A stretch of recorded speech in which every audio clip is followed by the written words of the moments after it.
welcome. This week we are focusing on the Yadav family soap opera, what with Mulayam's son Akhilesh stealing his father's party from right under his father's nose. It does seem as if the family is split wide open.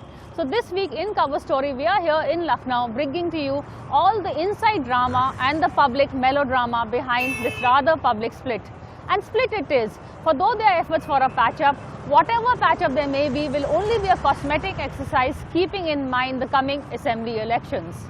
But before we go to the end, we are going to first take you to the beginning, or with hindsight what can be called the beginning of the end.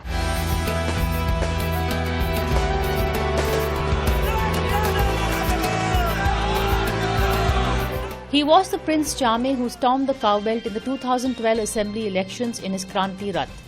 When the SP swept to power with over 200 MLAs, it was understood that the win was largely because of the young Yadav scion. The then 38-year-old son of Mulayam Singh Yadav represented continuity with his father's era and also a promise of change. Akhilesh Yadav's campaign was a high-tech one, with strategies being mapped out on BBMs and Apple laptops. A far cry from the Luddite reign of his father and uncle Shivpal that shunned the computer age. Yet, all it took was the swearing-in day for this promise to wear off. मैं उत्तर प्रदेश राज्य के मुख्यमंत्री के रूप में अपने कर्तव्यों का श्रद्धापूर्ण और शुद्ध अंतःकरण से निर्वहन करूंगा.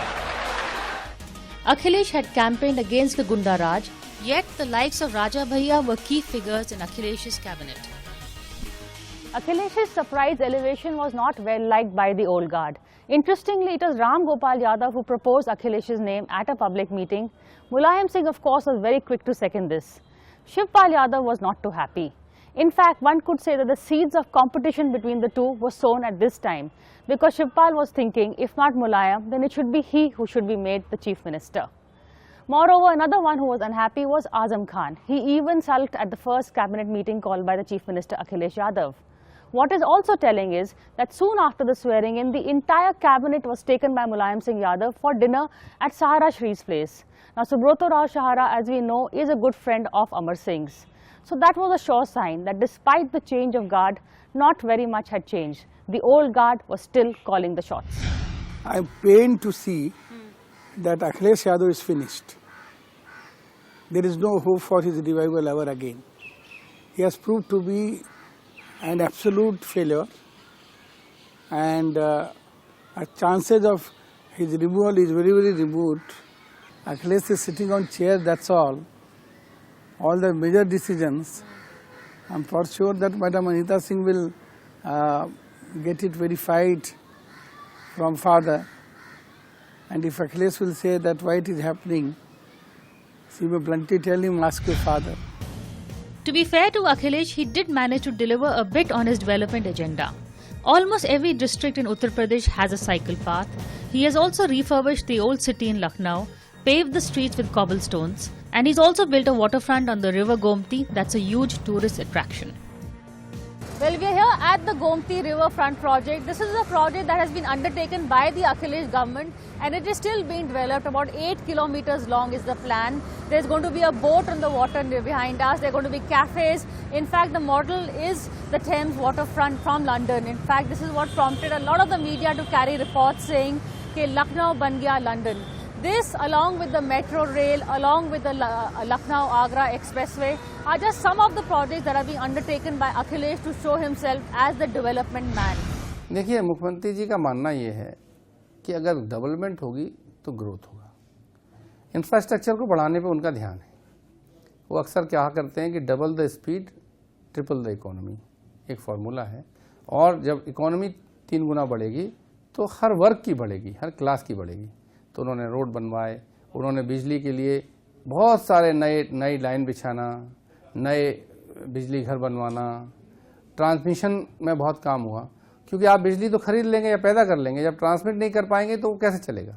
उनका हमेशा ये प्रयास रहा नए सेक्शंस को इन्वॉल्व करना पॉलिटिक्स में, डेवलपमेंट एजेंडा में. टूरिज्म को उन्होंने एजेंडा पे लिया, बहुत सारे टूरिस्ट हब बनाने के लिए कोशिश की, बहुत सारे फिल्म इंडस्ट्री की शूटिंग हो, प्रो शूटिंग एटमॉस्फेयर बने, इसके लिए बहुत सारे फिल्म के लोगों को प्रमोट किया. वो लोग आए, उन्होंने यहाँ शूटिंग की. और हमारे यहाँ ऐसी स्टडीज़ हुई हैं कि कोई शूटिंग डेस्टिनेशन बार बार दिखाया जाता है तो वहाँ टूरिज्म भी बढ़ता है, लोग भी आते हैं। तो एक होलिस्टिक डेवलपमेंट करने का प्रयास किया है। And work on the Lucknow metro is also underway. But the trophy scheme of his claims to being a development man is clearly the Lucknow-Agra Expressway. This was inaugurated end of December, right before the Model Code of Conduct kicked in. The 302-kilometer long Greenfield Expressway drastically reduces travel time between Lucknow and Agra to 3.5 hours from the earlier 7 hours. Built under the expert supervision of his principal secretary and CEO UP Expressways, the affable Navneet Sehgal, the project was actually completed before its deadline within 23 months. And the Chief Minister is keen to tout this, not just an example of his developmental vision, but also good governance, in that projects are not just planned but also delivered before deadlines. We took almost 7,500 acres of land from farmers without any problem, without any agitation, despite the fact that at that point of time there was large scale agitation in the country about land acquisition processes. So we took farmers along with us, and the unique features of this road is that one, it is totally a greenfield expressway. Second, all these structures are 8-lane structures, so that tomorrow if the traffic is more than you want to expand the road, it's easier for anybody to expand the road because structures are there already with the 8-lane. Another thing which is very important is the cost is very competitive. Some people have been comparing it with the NHAI projects where they are expanding 2 lanes to 4 lane, while this is a greenfield expressway. And I can challenge anybody can compare it with any project in the world or in the country, which is a greenfield project where 6-lane road has been constructed with 8-lane structures. And this is going to give market to farmers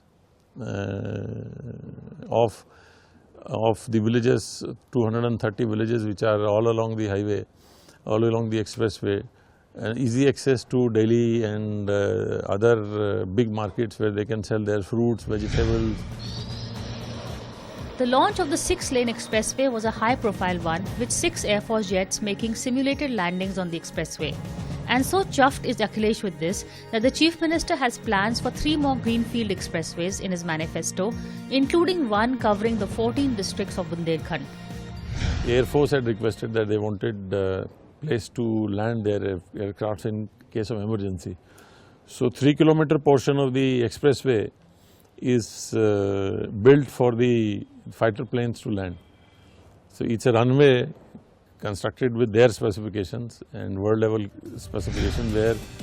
Yet despite all this, somewhere in mid-2016, Akhilesh realized that the dominant image of his rule was not the development work he'd undertaken, but the fact that he'd let his father and uncles run rampant and even overrule most of his decisions, including the appointment of bureaucrats and cabinet ministers. Whatever he had achieved in terms of development was negated by stories of a hapless chief minister being held hostage by the old guard. Interestingly, around the time that Akhilesh was having this epiphany, his father and uncle were carrying on with business as usual and were busy welcoming an old Betenois, the ace networker Amar Singh, back to the family fold. Instead of change, this was going to be a case of more of the old and older. Brought actors in the party, have glamorized it. Now from Vidya Balun to Nawazuddin Siddiqui, there is not a single actor who is not there promoting the party's program. And I think that it is policy and it is the ethos of a political setup that gets converted into vote. Because when I was very active and I was given responsibility to run the show, Amitabh Bachchan was bigger than all the Khans. And he campaigned for us and he gave a very solid campaign. Uttar Pradesh mein hai dam kyunki Jur bhai yahan kam. But nobody believed Amitabh Bachchan, and we had to face miserable defeat. Amar Singh meanwhile celebrated his return even before he was admitted to the party with a bash for his good friend Shivpal's son's wedding reception in Delhi. Soon it was obvious that while Mulayam and Shivpal were present, as were most of UP's cabinet ministers and bureaucrats, the CM was noticeably absent at these do's. They are entirely different. Akhilesh ji's priority is people. Amar Singh is never a man of public. He made a party against Netaji. He contested elections. He was thrown away by the people. He abused Netaji. He put so many charges against Netaji. Mulayam Singh ji can forget in friendship, but his son and his successor who is leading the party can't forget them, because those charges are political. Amar Singh want every businessman should meet the CM through him. Amar Singh want every Bollywood person should first go and contact him. Akhilesh ji is not into any mediation. He doesn't need mediators. He doesn't need middleman. वो बात ये है कि अमर सिंह जी कोई भी काम directly नहीं करते. अमर सिंह जी पार्टी ज़्यादा करना चाहते हैं, अखिलेश जी रैली ज़्यादा करना चाहते हैं. दोनों के बीच में मानसिक दूरी इतनी है. और जब सीएम पब्लिक से और सरकार के लोगों से सीधे बात करने लगता है तो अमर सिंह जैसे लोग ऑटोमेटिकली यूजलेस हो जाते हैं. उनकी उपयोगिता समाप्त हो जाती है. और कोई भी व्यक्ति अपनी उपयोगिता समाप्त नहीं करना चाहता. वो अपनी एग्जिस्टेंस के लिए लास्ट तक लड़ना चाहता है. इसलिए Amar Singh ji below the belt, above the belt, जहाँ भी चोट करनी पड़ेगी करेंगे और ये प्रयास करेंगे कि उनकी उपयोगिता बने.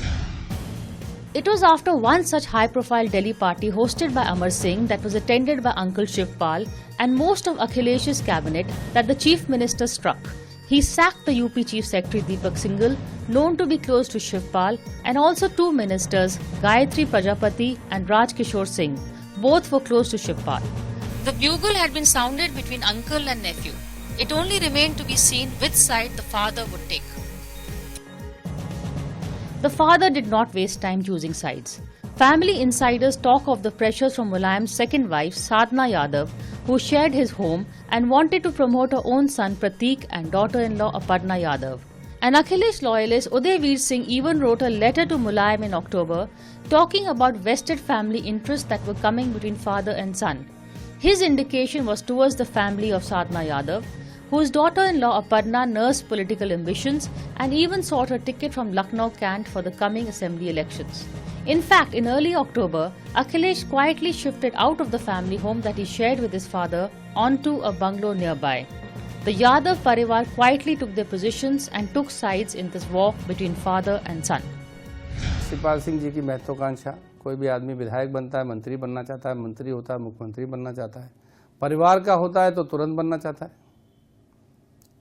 और बाकी जो परिवार में स्टेप फैमिली है या कुछ इस तरह की चीज़ें हैं जो पारिवारिक, हर परिवार में ईर्ष्या, मित्रता चीज़ें चलती हैं, इन सारी चीज़ों की उपस्थिति और उसको समझ के उसका दुरुपयोग जो है कुछ लोगों ने कर दिया. उसमें अमर सिंह जी भी एक है. और इससे नेताजी को मिस इन्फॉर्म करके बहुत सारा परसेप्शन चेंज करा दिया सरकार के खिलाफ, जिससे ये समस्या पैदा हुई है. उसको मैंने नेताजी के सामने रखा.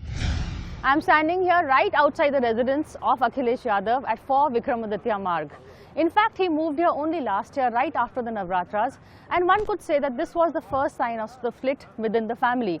Before this, of course, he lived in the bungalow next door, 5 Vikramaditya Marg, which is occupied by Mulayam Singh Yadav and his wife Sadhana Yadav.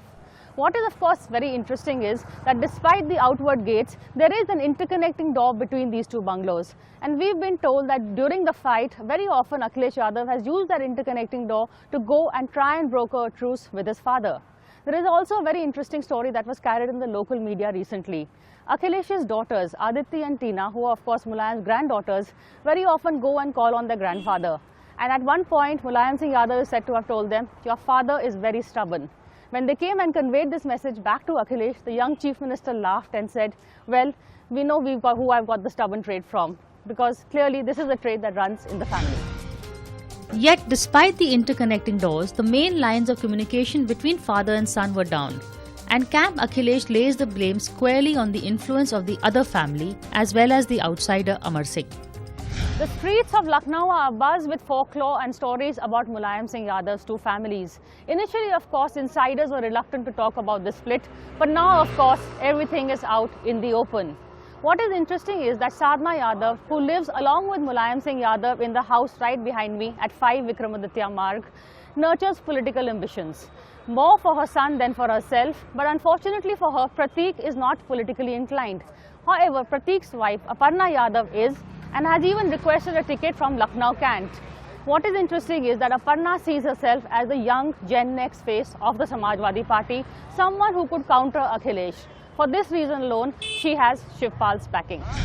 The first face-off was on October 24th at an open meeting at the party headquarters called to define party strategy. It was here that an emotional Akhilesh pleaded with his father not to be misguided by the likes of Amar Singh, whom he called a broker, and even accused of plotting against him.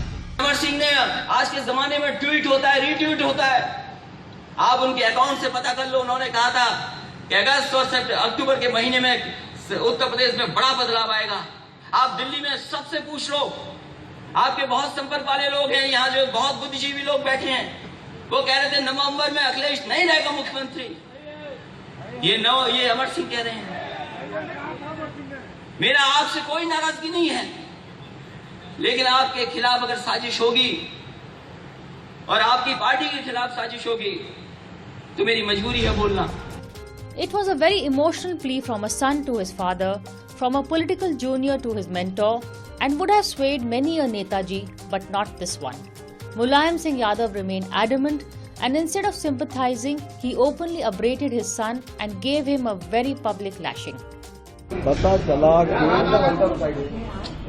मुख्यमंत्री अखिलेश यादव का भी समर्थन इसमें है, इसे उनको भी 6 साल के लिए निकाला जाता। कुछ लोग बड़े होने के वहम में मर गए और जो सच में बड़े थे वो अहम में मर गए।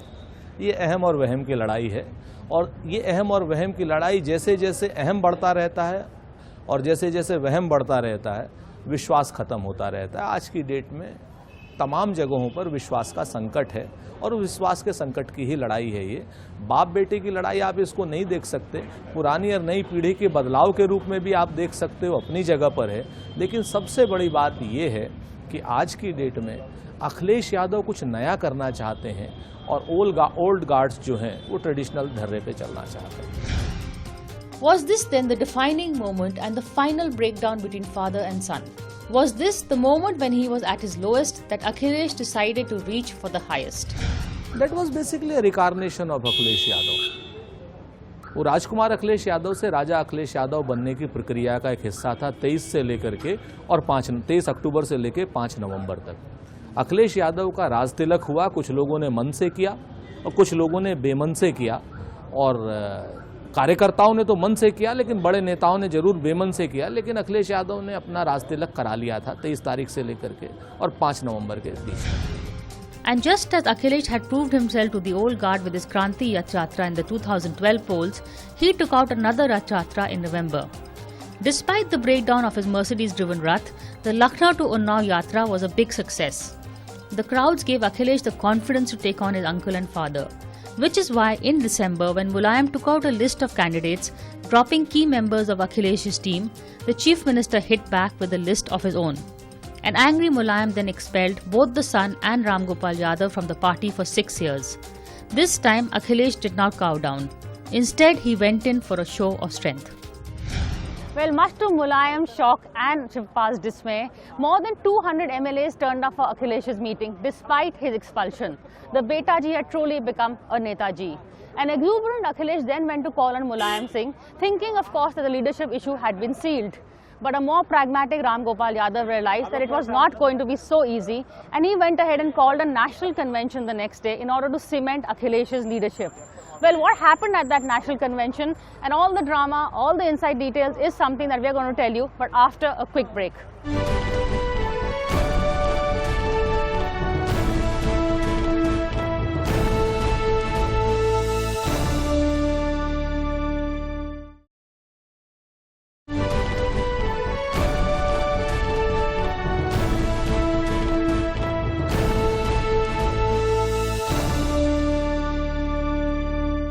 Welcome back to Cover Story as we take a look at the Yadav family soap opera and also examine as to how this has actually helped Akhilesh cement his hold over the party. The national convention summoned by Akhilesh was also the crowning of the Chief Minister as the de facto leader of the party. He sacked his uncle Shivpal as the state unit chief and even upstaged his father as the Samajwadi Party national president, installing himself in place. ये अधिवेशन सर्वसम्मति से उत्तर प्रदेश के माननीय मुख्यमंत्री श्री अखिलेश यादव जी को Samajwadi party का अध्यक्ष, राष्ट्रीय अध्यक्ष चुनता है। ये पूरा अधिवेशन इस बात को जान ले और मान ले इस बात को कि मैं जितना नेताजी का सम्मान पहले करता था उससे कई गुना ज्यादा मैं राष्ट्रीय अध्यक्ष जी का सम्मान मैं करूंगा। Finally, Akhilesh Yadav showed the audacity and the gumption his supporters had been clamoring for. He finally came into his own, yet even then his key supporters were worried that he may give in to emotional pressure and cave in to his father's demands. The real fight is not just for the election symbol and party name, but for the presidentship of the party. For whoever becomes the national president controls the party fund, which according to sources has as much as nearly 500 crore rupees. Already the signs of change are visible at the party office. The old Karyalaya has a new state chief appointed by Akhilesh to replace Shivpal. And Mulayam's room at the party office seems desolated. Here at the Samajwadi Party's official office, which is here at Vikramaditya Marg, this is the party Karyalaya. This is where both Mulayam and Shivpal also have a room. It is here that Mulayam Singh comes and holds his press conferences. This is also here in October 24 where the party meeting took place. It was here at the stage right next to me in the lawns that this whole thing happened. So a lot of events, a lot of happenings I've seen over here. And interestingly, all the youth workers expelled by Shivpal have now begun flocking to the spanking new Janeshwar Mishra Trust set up by the Chief Minister, with even Akhilesh occasionally sitting there holding election strategy meetings. The joke amongst the SP is that this is the new party office. Well, we're here at the Janeshwar Mishra Trust at Kalidas Marg. This is quite close to the party Karyalaya on Kalidas Marg. What is interesting about this building is, of course, that it has been set up by Akhilesh Yadav, and it is more or less being seen to be as the new party headquarters. It is a high-tech building. We are told there is Wi-Fi in every room. There are small studies. There is also, what is very interesting is that there is also a library over here where people can come read newspapers. The library is here on my left. As you can see, it's a building which is, been spruced up. Is try to give the whole new age look, really. That is the whole idea, and not have the same traditional party offices kind of look. There is also a conference room, over here, where you can have conferences, and it's more like a boardroom appeal, actually, more than what I would say, which is right here. So as you can see, the whole idea is to give the whole party an uplift, a new age, a hi-fi look, try and take the party into the new age. I remember when I was covering the 2012 elections, at that time there was not even a computer in the old party office at Kalidas Marg. It was Akhilesh who tried to bring in, he was fighting his campaign on a laptop, his people had laptops and computers, but Mulayam's people, the old guard, was not very keen to bring in the laptops. They in fact preferred by word of mouth, by sitting in lawns such as this that is behind me. The cycle has certainly seen many ups and downs, but this is a puncture from within, and that is the biggest challenge before the Samajwadi Party. While experts debate whether this family war has actually helped Akhilesh or helped his rivals. In Lucknow, the young Chief Minister is also known as Tipu by his friends and family. And well, the word on the street is that by taking on the old guard, he has certainly proved his credentials as a leader in his own right. And as the saying goes, Tipu ban gaya Sultan. But from us, that's all this week. Thank you for watching this edition of Cover Story. We'll see you again same time next week.